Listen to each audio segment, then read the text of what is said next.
Hello प्यारे बच्चों, welcome to NCERT solution. NCERT solution को लोग कम पढ़ते हैं सर, ऐसा क्यों है? एनसीईआरटी सॉल्यूशन करने के लिए चैप्टर को पहले समझना पड़ता है, पूरा बेसिक बनाना पड़ता है, एक लंबे समय तक चिंतन और मनन करना पड़ता है। पाठ्य पुस्तक के साथ चलना थोड़ा सा मुश्किल तो होता है। ठीक सर, एनसीईआरटी के आधार पर अगर न पढ़ाया जाए तो क्या हम एनसीईआरटी के सवाल कर सकते हैं? बिल्कुल सवाल कर सकते हैं बेटा। आप किसी भी किताब से पढ़ने के बाद भी एनसीईआरटी के सवाल कर सकते हैं, लेकिन पूरे सवाल आप नहीं कर पाएंगे, आपकी समझ में कॉन्सेप्ट नहीं आएंगे, क्योंकि आधार जो है एनसीईआरटी की, जो थ्योरी है, तरीका है, उसके उदाहरण हैं, वही है। तो 100% अगर एनसीईआरटी को कवर करना चाह रहे हैं, उज्जवल भविष्य की हम आपके कामना करते हैं, तो ज़रूर किताब को पढ़ें। सारे क्वेश्चन, उदाहरण जो भी दिए हैं, थ्योरी, डेरिवेशन जो भी हैं, सारे अच्छे से करें। अपने टीचर से कहें कि सर हमें एनसीईआरटी से पढ़ाइए। सर हमारे टीचर तो पढ़ाते ही नहीं हैं, वो कह रहे हैं एनसीईआरटी तो बेकार है। वो तो बेटा ये बात हो जाएगी ना फिर कि अंगूर खट्टे हैं। फिर तो अंगूर खट्टे हैं भैया, क्या करें बताइए? उसका कोई इलाज बेटा मेरे पास नहीं है। अब मैं पहुंच रहा हूं क्वेश्चन नंबर 12 पर, गुरुत्वाकर्षण। शाबाश, क्वेश्चन नंबर 11 हो चुका है, आप देख चुके हैं, पढ़ चुके हैं। क्वेश्चन नंबर 12 में बहुत ही बढ़िया सवाल है। पृथ्वी से किसी रॉकेट को सूर्य की ओर भेजा गया है। तो ये हो गए जी सूर्य देवता, सूर्य महाराज जी हो गए ये। और ये हो गई जी पृथ्वी देवी, शाबाश। पृथ्वी माता, धरती माता, शाबाश। यहाँ से किसी रॉकेट को भेजा गया है सूर्य की तरफ। ये साहब रॉकेट जा रहा है, रॉकेट यहाँ चला गया, मान लीजिए यूँ जा रहा है सूर्य की तरफ, शाबाश। पृथ्वी के केंद्र से किस दूरी पर रॉकेट का गुरुत्वाकर्षण बल शून्य है? तो मान लीजिए इस दूरी पर शून्य है। और कुल दूरी कितनी है? कक्षीय त्रिज्या 1.5 गुणा 10⁻11 है।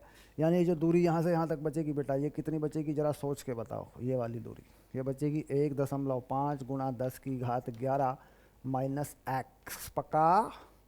क्योंकि कक्षा की त्रिज्या, पृथ्वी की कक्षा की त्रिज्या, भाई पृथ्वी घूम रही है ना, पृथ्वी रुकी हुई थोड़ी है, ऐसे घूम रही है।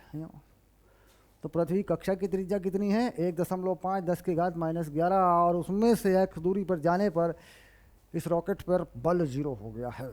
इसका मतलब हो गया कि पृथ्वी का खिंचाव, पृथ्वी का बल एफ पृथ्वी, और इधर को लगेगा सूर्य महाराज खींचेंगे, तो ये हो गया एफ सूर्य।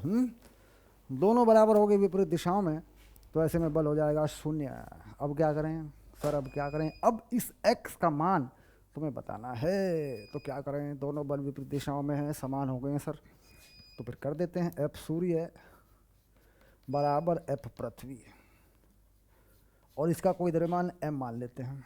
तो g m सूर्य m बटे 1.5 गुणा 10⁻11 माइनस एक्स का वर्ग बराबर g m पृथ्वी। पृथ्वी का द्रव्यमान कितना मानते हैं सर? ये m ही मान लेते हैं, ठीक है। तो ये m हो गया रॉकेट का, और ये हो गया एक्स स्क्वायर। तो यहाँ से x का मान निकालना है, इतना सा सवाल है।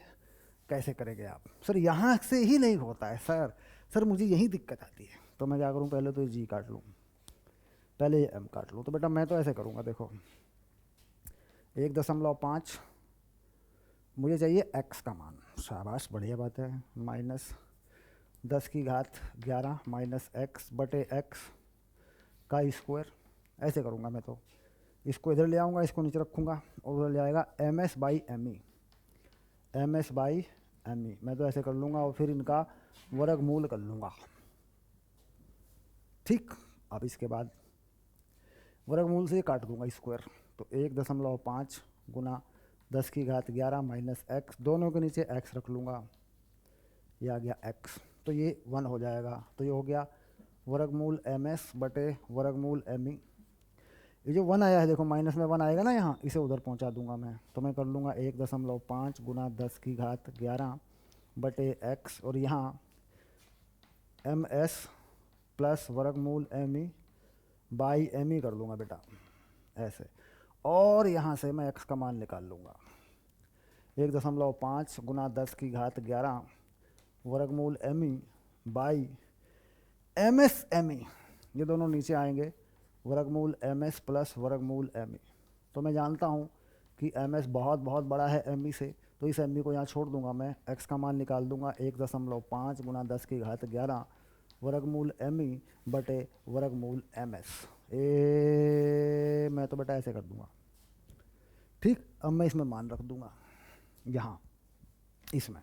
ठीक, तो कितना मान आ जाएगा ये, सूर्य का कितना दे रखा है द्रव्यमान, सूर्य का द्रव्यमान है 2 गुना 10 की घात 30 और पृथ्वी का है 6 गुना 10 की घात 24।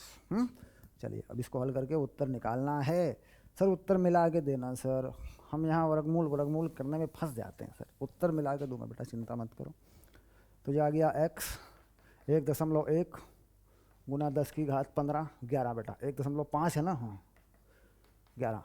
तो ऊपर जो वर्गमूल में है वो है पृथ्वी वाला, पृथ्वी वाला कितना है 2 गुना 10 की घात नहीं 6 गुना 10 की घात 24, 6 गुना 10 की घात 24 है। नीचे वर्गमूल में सूर्य देवता का द्रव्यमान है 6 नहीं बेटा 2 गुना 10 की घात 30, ये वर्गमूल में है। तो 1.5 गुना 10 की घात 11। अब देखो 6 और 3 ये हो गया वर्गमूल 3, शाबाश। इसका ऊपर वर्गमूल कितना हो गया 10 की घात 24 का 12, इसका हो गया 15, तो नीचे रह गया 1000। Simple simple. ठीक, इसका हो गया 12, इसका हो गया 15, 10 की पावर 15, तो नीचे 1000 रह गया बेटा। ठीक, अब इस 1000 को इसमें से सेट कर लो, इसमें से हटा लो, इसमें से 1000 को यहाँ से काटोगे तो यहाँ रह जाएगा 8। तो कुल मिला के ये आ गया 1.5 गुना 10 की घात 8 गुना वर्गमूल 3, शाबाश।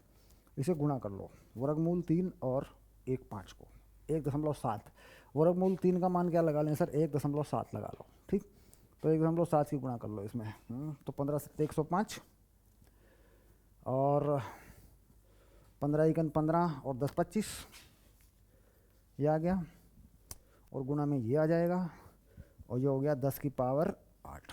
तो लगभग कितना आ रहा है बेटा, लगभग आएगा 2.6, कितना आएगा लगभग 2.6 10 की घात 8। चलिए क्वेश्चन नंबर है ये 12, 2.6 10 की घात 8 ही आएगा बेटा, 2.6 गुना 10 की घात 8। सर ये पूरा सवाल हमने आपसे ही करवा लिया, हमको भी तो कुछ करना चाहिए था सर। दोबारा रिपीट कर लो तुम लोग इसको दोबारा रिपीट कर लो, शाबाश। बहुत बढ़िया सवाल है, न्यूमेरिकल की जो एबिलिटी है ना, मतलब न्यूमेरिकल सवाल हल करने की जो योग्यता है ना, उसको बढ़ाने वाला है ये सवाल। ठीक, चलो शाबाश, समझ में आ गया मामला, आगे बढ़ो। मतलब ग्रेविटेशन के बारे में भी कुछ विचार विमर्श दो अपना, ग्रेविटेशन चैप्टर के बारे में भी अपना रिव्यू दो। यूट्यूब पे तो तुम कमेंट करते ही होगे, यूट्यूब घूमते होगे यूट्यूब पे बेटा, तो वहाँ तो कुछ कमेंट वमेंट करते ही होगे, रिव्यू देते ही होगे। ग्रेविटेशन के बारे में कुछ रिव्यू दो, मतलब क्या सोचते हो। सर विज्ञान आ गया सर, ये विज्ञान नहीं होता सर, हमको इतनी मेहनत नहीं करनी पड़ती बेटा। हो सकता है विज्ञान न होने की वजह से आपको ज़्यादा मेहनत करनी पड़ जाती। कुछ बच्चे कहते हैं सर कहाँ ये आ गया वो आ गया, इतनी सारी चीज़ें हो गई है सर, हम तो तंग हो गए, क्या करें क्या ना करें, फिल्म देखें कि पढ़ाई करें, सर गेम खेलें कि पढ़ाई करें। तो बेटा मैं तो यही कहूँगा, पढ़ाई करो पढ़ाई करो, एंटरटेनमेंट थोड़ा बहुत चल जाता है हल्का फुल्का कहीं। चलिए क्वेश्चन नंबर 13, 8-13, शाबाश। क्या कहा, आप सूर्य को कैसे तोलेंगे, अर्थात उसके द्रव्यमान का आकलन कैसे करेंगे। सूर्य के पूरी तरह पृथ्वी कक्षा की औसत त्रिज्या इतनी है, सूर्य है। तो यहाँ पे क्या हुआ, फिर आ गए सूर्य देवता, द्रव्यमान हो गया ms, और ये घूम रही है पृथ्वी देवी ऐसे, ये हो गई पृथ्वी, पृथ्वी का द्रव्यमान मान लिया me। तो परिक्रमण काल क्या है, परिक्रमण काल क्या है सर, परिक्रमण काल कितना है, ये है 1 वर्ष, यानी 365 दिन, यानी 365 गुना 24 घंटे, और 365 गुना 24 घंटे गुना 3600 सेकंड, ये हैं परिक्रमण काल। ये वैल्यू है टी का, सर ये तो बहुत लंबा चक्कर पड़ जाएगा सर। अब क्या कह रहे हैं, केपलर का नियम क्या कह रहा है, केपलर का तीसरा नियम क्या कह रहा है कि साहब यहाँ पृथ्वी पर लगने वाला जो बल है एफ, वो अभिकेंद्रीय बल से संतुलित है, और ये है पृथ्वी की कक्षा की त्रिज्या, यानी GMS ME/R² बराबर MEV² है। तो ये ME तो कट गया, एक R भी कट गया, तो V² जो है ये वाली चीज़ ये आ गई GMS/R। सर हमको सूर्य का द्रव्यमान चाहिए। तो सूर्य का द्रव्यमान बेटा यहीं से मिलेगा, देख सूर्य का द्रव्यमान हो गया RV²/G ऐसे।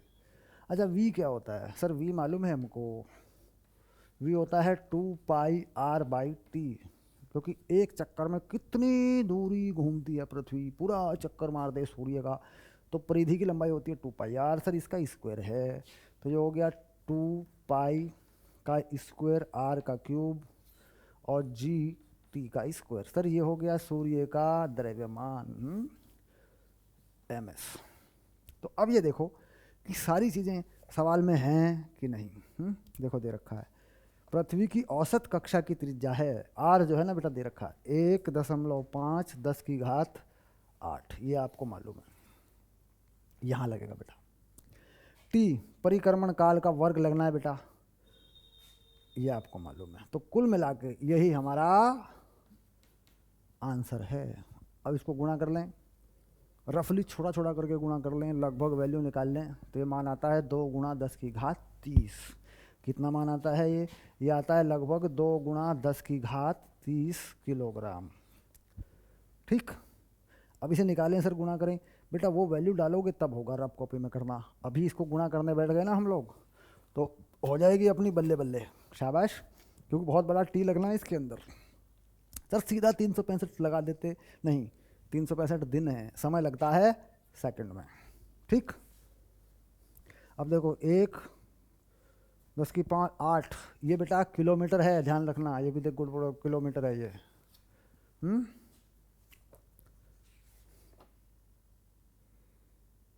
शाबाश, आगे चलिए क्वेश्चन नंबर 14। तो क्वेश्चन नंबर 13 समझ में आ गया बेटा, कैसे निकाला सूर्य का द्रव्यमान। धरती पर बैठकर लोगों ने कैसे निकाल लिया सूर्य का द्रव्यमान, ऐसे निकल गया बेटा। शाबाश। सर सूर्य पे जाके सूर्य को तोला नहीं, सूर्य का द्रव्यमान निकाल लिया। अब ये फंडा बताया मैंने, ये सवाल इसी बात पर है। सर इससे चंद्रमा का द्रव्यमान भी निकल जाएगा, बिल्कुल निकल जाएगा। चंद्रमान पृथ्वी का एक चक्कर 15 दिनों में लगाता है, लगा देना यहाँ पे, परिक्रमण काल में डाल देना, और जो त्रिज्या लगती है वो चंद्रमा की पृथ्वी से दूरी है वो लगा देना, तो चंद्रमा का द्रव्यमान भी आ जाएगा भाई। सर उससे चंद्रमा का द्रव्यमान आएगा कि पृथ्वी का द्रव्यमान आएगा, सर उससे तो पृथ्वी का आएगा। हाँ, कंफ्यूज मत होना, जो चलता है जो घूमता है उसका द्रव्यमान इसमें नहीं आता, वो कट जाता है। अभी हमने देखा सूर्य के चारों तरफ पृथ्वी घूम रही थी तो पृथ्वी का कट गया था, जिसके चारों तरफ घूम रहे होते हैं उसका द्रव्यमान आता है इस फॉर्मूले से, जो घूम रहा होता है उसका नहीं आता। दोनों पक्षों में देखा, अभी सूर्य पृथ्वी के चारों तरफ घूम रही है तो पृथ्वी का द्रव्यमान दोनों तरफ से कैंसिल हो गया ना, तो चंद्रमा का द्रव्यमान नहीं निकलेगा इस फंडे से, उसके लिए कोई और फंडा लगाना पड़ेगा। सोचना कि चंद्रमा का द्रव्यमान निकलेगा कैसे। शाबाश। अब आ गया क्वेश्चन नंबर 14। क्या कहा क्वेश्चन नंबर 14 में, शनि वर्ष एक पृथ्वी वर्ष का 2.5 गुना है। यदि पृथ्वी सूर्य से इतने किलोमीटर दूरी पर है तो शनि पृथ्वी से कितनी दूरी पर है। बेटा सीधा फॉर्मूला है ये, केपलर का तीसरा नियम है। ऐसे सूर्य के चारों तरफ घूम रहे हैं दोनों, पृथ्वी भी और शनि भी, तो फार्मूला ऐसे लग जाएगा, ऐसे। बस हो गया, ये तो सवाल, इसमें कुछ करना ही नहीं। क्या कहा, पृथ्वी का 29.5 गुना है शनि का, तो पृथ्वी वाले को T मान लें, शनि को 29.5 T1 मान लें, है ना। पृथ्वी की त्रिज्या को R मान लें, तो शनि की त्रिज्या को R1 मान लें, R2 मान रखा है हमने, ये हो गया। ठीक है। अच्छा, पृथ्वी की सूर्य से दूरी ये वाली है R1। पृथ्वी की त्रिज्या क्या है, सूर्य से दूरी कितनी है, पृथ्वी की कक्षा की त्रिज्या क्या है, 1.5 गुणा 10⁸8, ये किलोमीटर में है बेटा, शाबाश। ये R2 चाहिए आपको। चलिए पहले तो T1 काटिए ऐसे। R2 आपको चाहिए तो R2 इधर करिए, R2 को क्यूब में ले जाइए, R1 क्यूब करिए, और ऊपर बेटा गुणा करना पड़ेगा, नंबर ऊपर गुणा में जाएगा ना ऐसे। तो ये हो गया 29.5 का स्क्वायर। हाँ देखो, ये स्क्वायर ऊपर चला जाएगा, क्यूब रहेगा ऐसे। अब R2 चाहिए, तो इसका क्यूब रूट करेंगे तो R1 आ गया, और 29.5 की पावर 2/3 आ गई। सर 29.5 की पावर हम कैसे करेंगे 1/3? इसका तरीका ये होता है, पहले 29 का स्क्वायर कर लो, स्क्वायर है ऊपर, फिर घनमूल कर लो। इसका तरीका ये होता है, पहले 29 का इस नंबर का क्या करो, स्क्वायर कर लो, फिर घनमूल कर लो। तो मेरे हिसाब से अगर मैं 29 का स्क्वायर करता हूँ, बता मोटा मोटा निकाल लूँगा मैं, ये बन जाएगा 900 के आसपास। अगर मैं 900 का घनमूल कर लूँगा तो ये बनेगा बेटा 10 से कम, क्योंकि 10 का घनमूल, 1000 का घनमूल क्या होता है, 10 होता है, तो 10 के आसपास बनेगा, तो लगभग वैल्यू 10 बन गई। तो कुल मिला के R1 का 10 गुना, R1 का 10 गुना कितना होगा बेटा, इसमें क्या लगा देंगे, 1.5 गुना 10⁻10, ये आ गया किलोमीटर में। लेकिन ये बेटा लगभग है, कैसे है ये, लगभग, यानी बहुविकल्पीय में, जेई में, नीट में इस तरह कोई सवाल आता है जहाँ उत्तरों में काफ़ी फर्क है, उसके विकल्प जो दे रखे हैं उनमें काफ़ी अंतर है, तो अंदाज़ा लगाकर हल किया जा सकता है। बाकी एग्जैक्ट जो आंसर है वो इससे कम आएगा बेटा, क्योंकि मैंने इसको 10 पे ले गया, मैं इसको, इससे कम आएगा, 1.5 से कम आएगा। 1.43 एग्जैक्ट आंसर है, 1.43 है बेटा यहाँ पे, ये एग्जैक्ट आंसर है। तो ये तो कैलकुलेटर से आएगा ना भाई, यहाँ से करेंगे तो झंझट हो जाएगा अपने लिए। शाबाश। Question number 14 done. अब चलेंगे 15 की तरफ। तो केपलर के तीसरे नियम पर T1 T2 R1 R2 पर सवाल आता ही आता है, ध्यान रखना। सर इसको पक्का याद कर लें, समझ लें, बिल्कुल बेटा इसको क्लियर कर लो। केपलर का तीसरा नियम बहुत ही बढ़िया नंबर देने वाला है। कंपटीशन में तो बहुत आते हैं सवाल, इस पे आते ही रहते हैं, नीट लेवल पे तो बहुत आते हैं, जेई में तो खैर बड़े सवाल भी बन जाते हैं, ऊर्जाओं पर आधारित सवाल भी बन जाते हैं, पर नीट में तो बहुत काम करता है ये। चलिए अब आया 15 नंबर, शाबाश। 15 में क्या होगा सर, 15 में 15 सवाल हल होगा बेटा, हो कुछ खास नहीं होगा, हल होगा सवाल। क्या कह रहे हैं, पृथ्वी के पृष्ठ पर वस्तु का भार 63 न्यूटन है, पृथ्वी की त्रिज्या की आधी ऊंचाई पर, पृथ्वी की त्रिज्या की आधी ऊंचाई पर, पृथ्वी के पृष्ठ पर, अब पृथ्वी के पृष्ठ पे कितना भार है, पृथ्वी का पृष्ठ यहाँ है, वस्तु का भार यहाँ है mg, है ना। और जब आधी ऊंचाई पर चले गए, ये ऊंचाई कितनी कर दी, r/2 के बराबर कर दी ऐसे। तो यहाँ हो गया mg', और ये हो गई पृथ्वी की त्रिज्या r ऐसे। तो ये कितना होगा, ये कितना है, ये सब 63 न्यूटन है सर, ये तो हमको मालूम है सर, ठीक। तो ऊंचाई पर जाने पर पृथ्वी की त्रिज्या कैसे बदलती है, यानी पृथ्वी का भार, पृथ्वी पर भार कैसे बदलता है, ठीक। तो फॉर्मूला होता है mg' और re+h का स्क्वायर, ये फॉर्मूला होता है बेटा, डायरेक्ट फॉर्मूला है। ऊंचाई पर जाने पर g का मान, इस m को अगर मैं हटा लूँ तो फॉर्मूला रखा पड़ा है, देख, m से गुणा कर लो अपनी तरफ से। तो ये वैल्यू कितनी है, 63, ये वैल्यू हमें बतानी है। r हमें ज़रूरत नहीं पड़ेगी, क्योंकि r का आधा जाना है ऊपर, तो r का मान जो भी होगा हम यहाँ पुट कर देंगे, या फिर उसे काट कूट देंगे, कोई फर्क नहीं पड़ता, ठीक।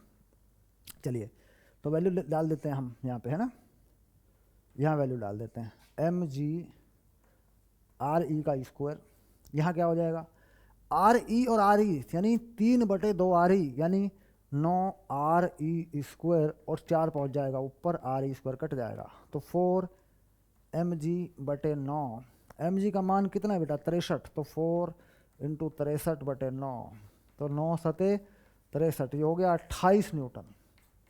ये हो गया सर उत्तर। तो ऊंचाई पर जाने पर कैसे काम करेगा फॉर्मूला, समझ में आ गया बेटा। भार कैसे देखेंगे, ये समीकरण लगा लेंगे अपना, ये फॉर्मूला लगा लेंगे अपना, ये वाला ऊंचाई पे जाने पे। ये एच जो है ना, ये ऊंचाई है, ये क्या है, ये एच जो है ऊंचाई है फॉर्मूले के अंदर, A R E plus H. अच्छा आर ई क्या है, आर ई है पृथ्वी की त्रिज्या। सिंपल है सर, अब तो समझ में आ गया ये। चलो आगे चलते हैं, शाबाश, आगे बढ़ते चलो। अगला सवाल पढ़ लो तुम लोग।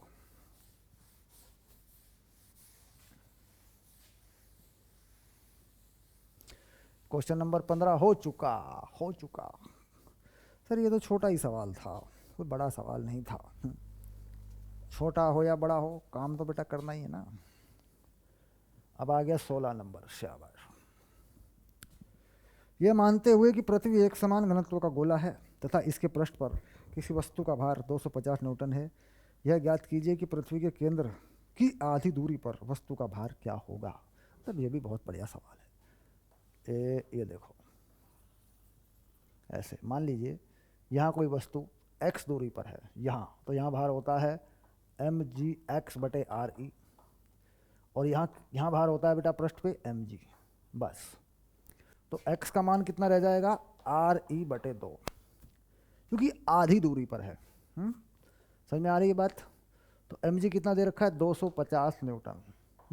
तो ये कितना हो जाएगा बेटा mg(x)re, इसे कहते हैं mg'। तो ये कितना हो जाएगा बेटा, mg हो गया 250, x का मान हो गया re/2, यानी पृथ्वी की त्रिज्या की आधी दूरी। पृथ्वी की त्रिज्या हो गई r या re है ना, तो ये तो कट गया re, तो ये हो गया 250/2, यानी 125 न्यूटन।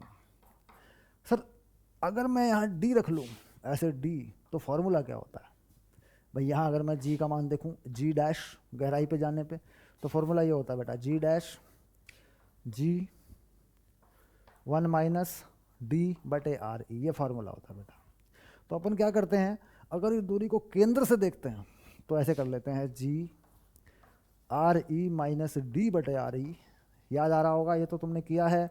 ये हो गया gx/re, ये हो गया g'। अब इस g' को अगर भार में लगा देते हैं तो ये होता है mg', तो कितना हो गया mgx/re। शाबाश। चलिए,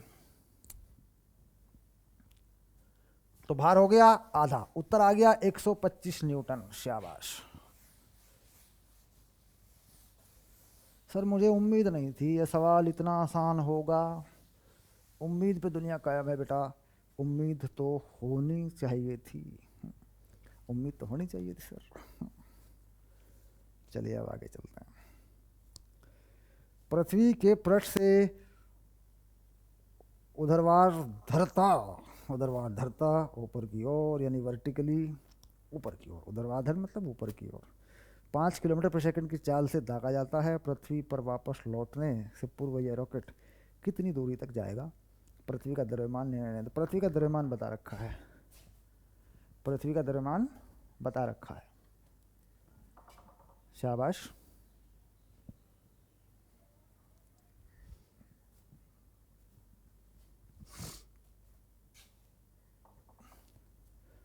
ओके, तो जो चीज़ें दे रखी हैं सवाल में पहले वो लिख लें।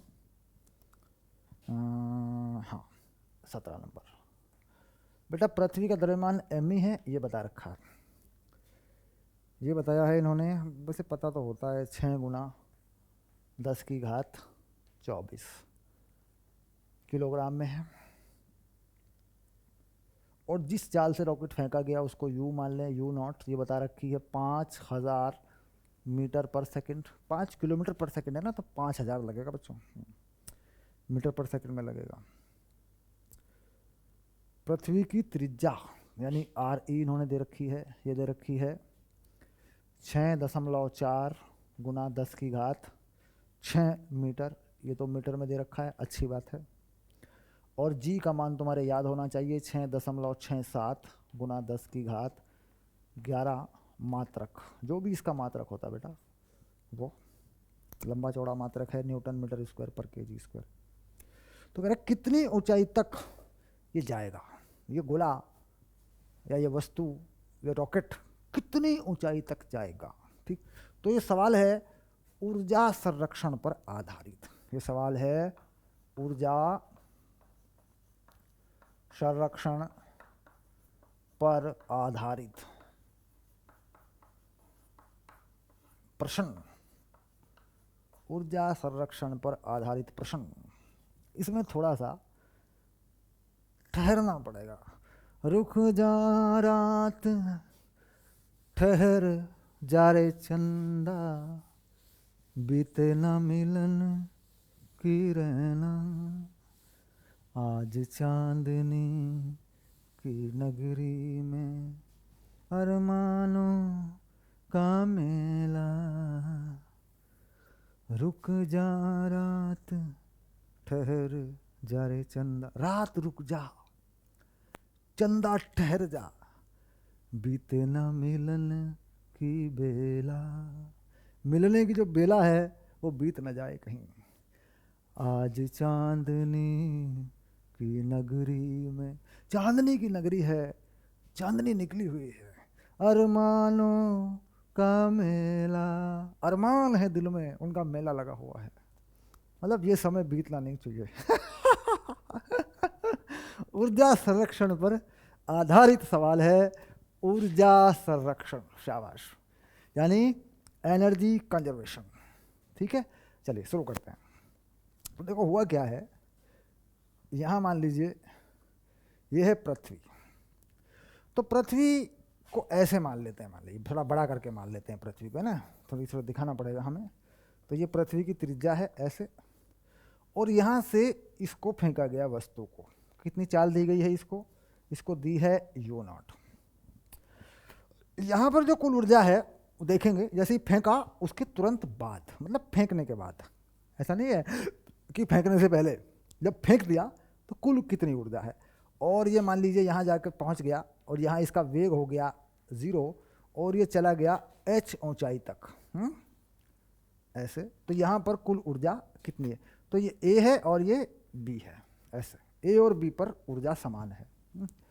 तो हम कह रहे हैं ऊर्जा संरक्षण के हिसाब से देखें, a पर ऊर्जा बराबर b पर ऊर्जा।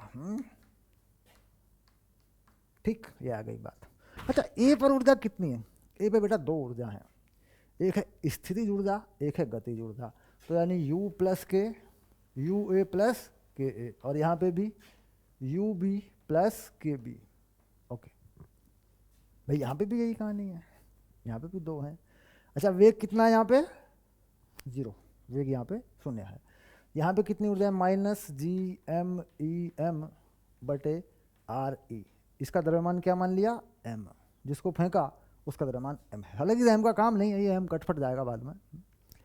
और कितनी ऊर्जा दी तुमने, half m u0 square U B. अब देखो यहाँ पर कितनी सी ऊर्जा है, कुल यहाँ से लेके यहाँ तक की दूरी कितनी होगी, पृथ्वी के केंद्र से लेके यहाँ तक की दूरी, क्योंकि जब स्थिर ऊर्जा में दूरी लगाते हैं या बलों में दूरी लगाते हैं तो केंद्र से केंद्र तक लगाते हैं। सर ये तो हमें पता है, बहुत बढ़िया। Minus G M E M बटे आर ई प्लस एच का स्क्वायर। अच्छा, गतिज ऊर्जा कितनी है यहाँ पर, सर आपने बताया यहाँ चाल 0 हो गई है तो 0 होगी, तो फिर 0। ठीक, अब हमें क्या चाहिए, ये h चाहिए। बड़ी बात हो जाएगी, सर h निकालना बड़ा मुश्किल है। तो पहले तो m हटा लो, छोटे m से भाग कर लो, छोटा m जगह जगह गायब कर रहा है, देखिए ये रहा छोटा m, ये लो। ठीक, अच्छा कुछ और करें, हाँ बिल्कुल, इस पद को इधर कर लें, तो 1/2 u0 स्क्वायर, ये हो गया G M E 1/r E minus 1/r E plus H. कुछ ऐसा हो सकता है बच्चों, सर हो तो सकता है, लेकिन इसमें एक समस्या हो जाएगी, एच ऊपर भी चला जाएगा, एच नीचे भी चला जाएगा। भाई मान लीजिए मैं हटा लूँ, ऊपर एच बचेगा, नीचे आर ई प्लस एच बचेगा, तो एच के 2 पद आ जाएंगे, लेकिन मुझे एच चाहिए। देखो इसमें तो एच है ही नहीं ना, इस पद में एच है नहीं, तो सर क्या करें, इसको करने का कोई फ़ायदा नहीं है। हम करते हैं अक्सर ऐसा, इसको करने का कोई फ़ायदा नहीं है। कोई लाभ नहीं है। बस तरीका सिर्फ ये है कि इसको इधर ले जाओ, इसको इधर ले जाओ और इसको उधर ले जाओ, यानी इस पद को एक तरफ कर लो। इस पद को एक तरफ कर लो, यानी कुल मिला के ऐसा कर लो, G M E R E plus H का स्क्वायर, इस पद को इधर कर लो, G M E by R minus U not square by 2, ये पद लो कर लो बस। अच्छा, हमने एक चीज़ पढ़ी थी, छोटा जी जो होता है वो G M E by R E square होता है, ये हमने पढ़ रखा है। हालांकि यहाँ पृथ्वी का द्रव्यमान दे रखा है, कोई दिक्कत नहीं, तो यूज कर सकते हैं आप ये भी लगा सकते हैं, क्योंकि इस द्रव्यमान पर ये मान आता है, ठीक। लेकिन छोड़िए, पृथ्वी का द्रव्यमान दे रखा है, त्रिज्या दे रखी है, तो चक्कर में नहीं पड़ना, डायरेक्ट भी कर सकते हैं। चलिए, अब इसके बाद ये चाहिए हमें, ये कंप्लीट एच। तो अब क्या करना पड़ेगा, अब इसको पलटना पड़ेगा। तो क्या करना पड़ेगा, जी एम ई के नीचे पूरा G M E by R E minus U not square by 2, इधर आ गया, इधर आ गया आर ई प्लस एच का स्क्वायर कहाँ से आ रहा है स्क्वायर होता ही नहीं है, गलती हो रही है। हाँ हाँ, हटाओ हटाओ हटाओ, ठीक है, ये आ गया, क्योंकि ये आर ई प्लस एच होता है। सर स्क्वायर लग गया, बलों में लगाता है ना बेटा, तो इसलिए कई बार वो भी घुस जाता है वहाँ पे। चलिए, तो अब आ गया एच, आर ई, एच चाहिए तो यहाँ आर ई घटा देंगे, ए ये लो, और इसे पूरा हटा लेंगे यहाँ से, ए ये लो, तो इधर क्या बच गया, एच, ठीक। अब इसमें मान रखना पड़ेगा तुम्हें, इसमें तुम्हें मान रखना पड़ेगा, जी का मान, एम ई का मान, G M E by R E का मान 5 किलोमीटर पर सेकंड में, देखो ये था 5,000 मीटर पर सेकंड है, यहाँ उसको रखना पड़ेगा, तब जाके उसमें से आर ई घटाना पड़ेगा, तब एच की वैल्यू आएगी। मतलब ऐसा नहीं कि कहीं घनमूल हो, कोई समस्या हो, कोई झंझट हो, ऐसा नहीं, गुणा भाग में थोड़ा टेढ़ा है, ये रखना पड़ेगा आपको, ठीक। अब इतना बड़ा मान सर कैसे रखेंगे, सवाल को समझना बेटा, रखने वाली बात तो कोई बात ही नहीं है। तो ये वैल्यू आ रही है एच की, कंसेप्ट को समझना है, 8 गुना 10 की पावर 6 मीटर, ये वैल्यू आ रही है, और ये आ रही है यहाँ से, बस, इससे ज़्यादा नहीं, क्योंकि इस चैप्टर में ना बहुत गुणा भाग है, बहुत गुणा भाग है। तो कंसेप्ट सारे ठीक करेंगे, जो संकेत हैं उनके पदों में सवाल हल करेंगे, रफ कॉपी में, रफ वर्क में उत्तर मिलाएंगे, जांच करेंगे इसकी, ठीक है, शाबाश।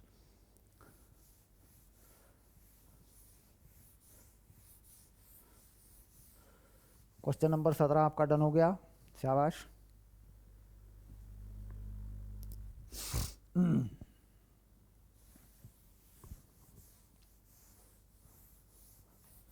क्वेश्चन नंबर 17 के बाद आगे बढ़ते हैं, थोड़ा सा अगला सवाल देखेंगे।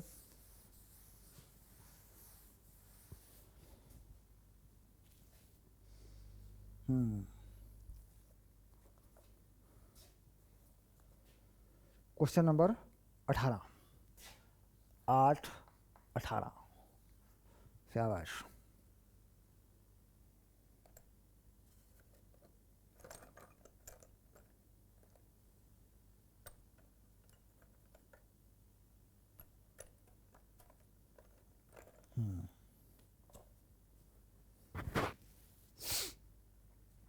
पृथ्वी के पृष्ठ पर किसी प्रक्षेप्य का पलायन वेग बता रखा है बेटा, सबसे पहले तो लिखो पलायन वेग,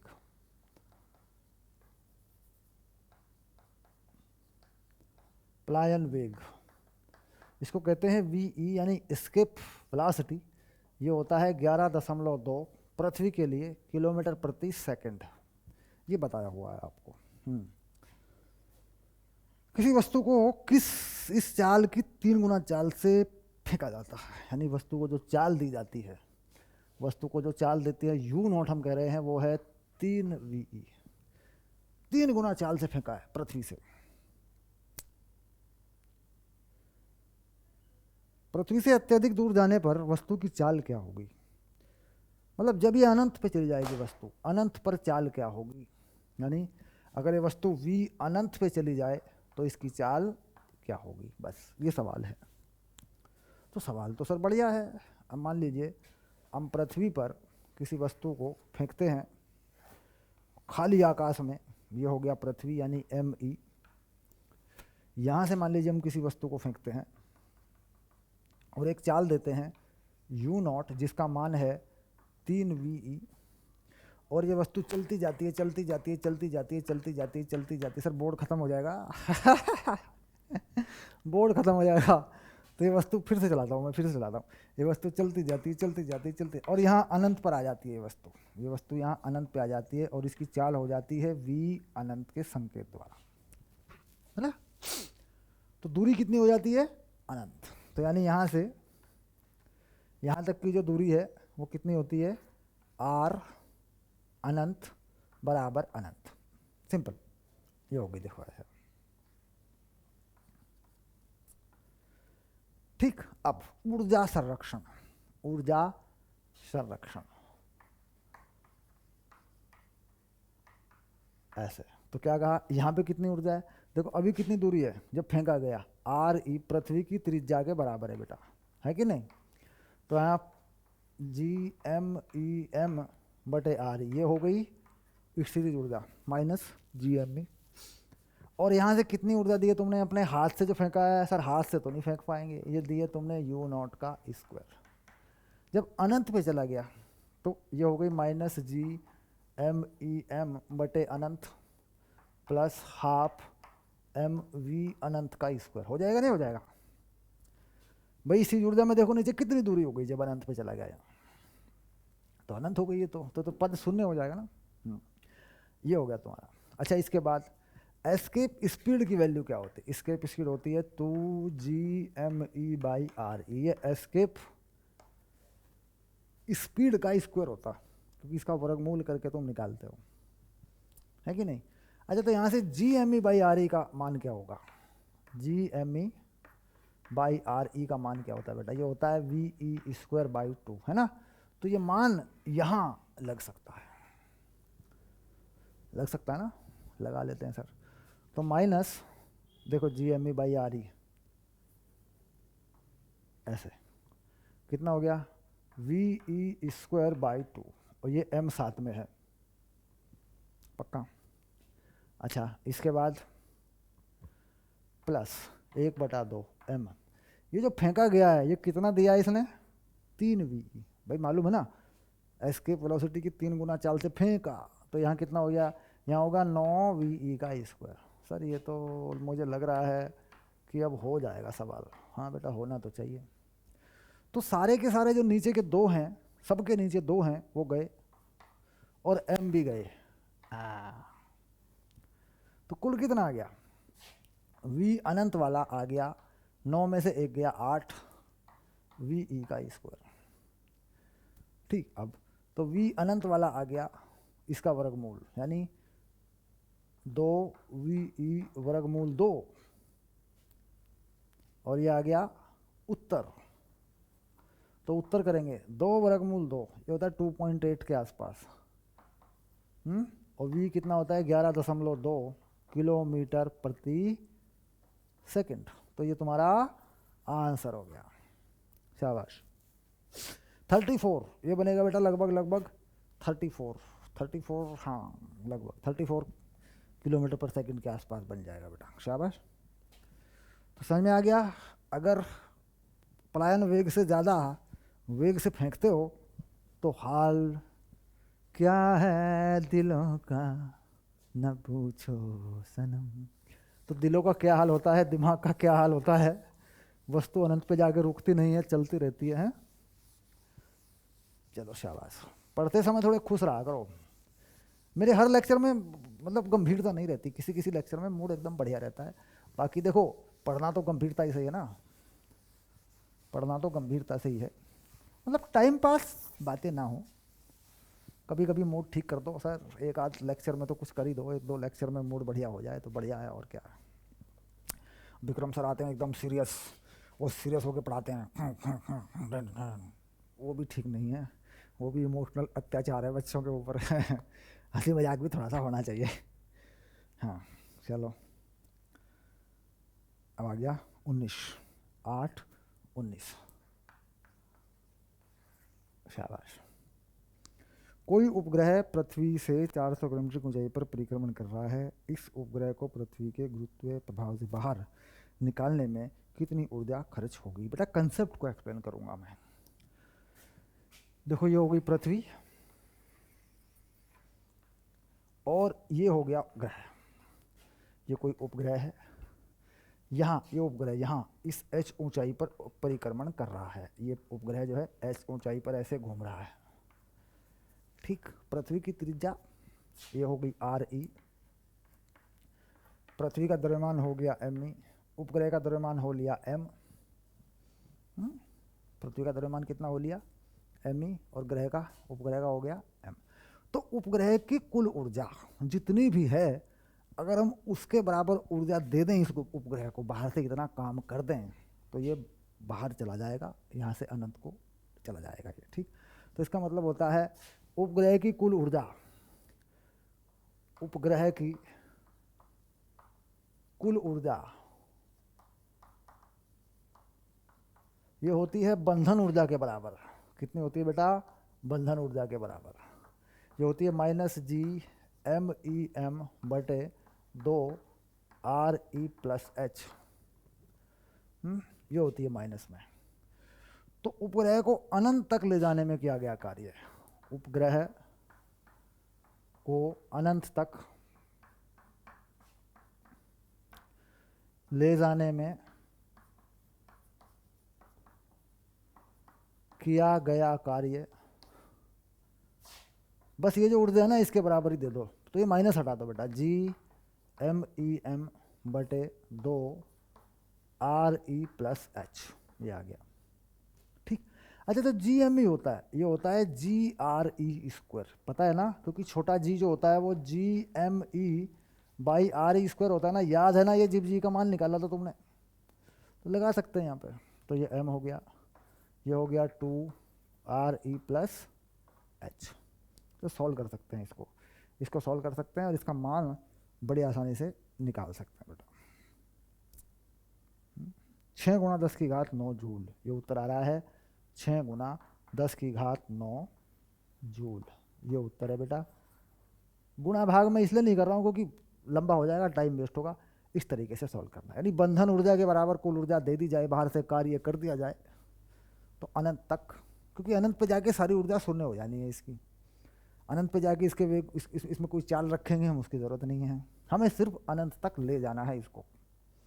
तो कुल ऊर्जा इसके पास जितनी है अभी, बस वो ऊर्जा इसको सप्लाई में दे दो, सप्लाई कर दो इस पर, तो कुल मिला के इतनी ऊर्जा है इसके पास, तो इतना ही कार्य कर दो इसके ऊपर प्लस में, बस अनंत पहुंच जाएगा। चलिए, तो ये कंसेप्ट भी क्लियर हुआ और समझ में भी आ गया सर, क्योंकि इस तरह का कंसेप्ट बड़ा इंपॉर्टेंट होता है बेटा, बड़ा इंपॉर्टेंट कंसेप्ट होता है ऐसा। किसी भी सिस्टम को पूरी तरह तोड़ने के लिए, बिखेर देने के लिए क्या करते हैं अपन? उस सिस्टम के पास जितनी ऊर्जा होती है वो दे देते हैं उसको सप्लाई, तो सिस्टम क्या होता है? डिस्ट्रॉय हो जाता है। क्योंकि अनंत पे हम ऊर्जाओं को शून्य मानते हैं, अनंत पे हम ऊर्जाओं को शून्य मानते हैं, तो हम क्या करते हैं? टोटल एनर्जी जीरो बना देते हैं, टोटल एनर्जी जीरो बना देते हैं। मान लो किसी सिस्टम के पास 10 जूल ऊर्जा है, ठीक, तो हमने क्या किया? इस पे कार्य कर दिया, कार्य कितना कर दिया? 10 जूल के बराबर, टोटल जीरो बना दिया, तो कार्य कितना आ गया? 10 जूल। यही कहानी होती है, साइंस इसी बात को मान के चलती है कि अनंत पे ऊर्जा शून्य होती है ना। चलिए, क्वेश्चन नंबर 19 डन हो गया, आगे चलते हैं। Question number 20